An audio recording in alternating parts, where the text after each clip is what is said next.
Hi, I'm Daniel from Artintech. I'm going to be teaching you how to make a quote for Pressa Packs.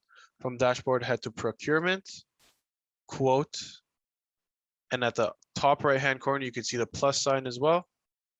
Select that, and your quote number is created for you. We have a quote date, and we have an expiry date as well for the quote, in case prices change. Select your supplier. We're going to select cash on delivery payment and your shipping method.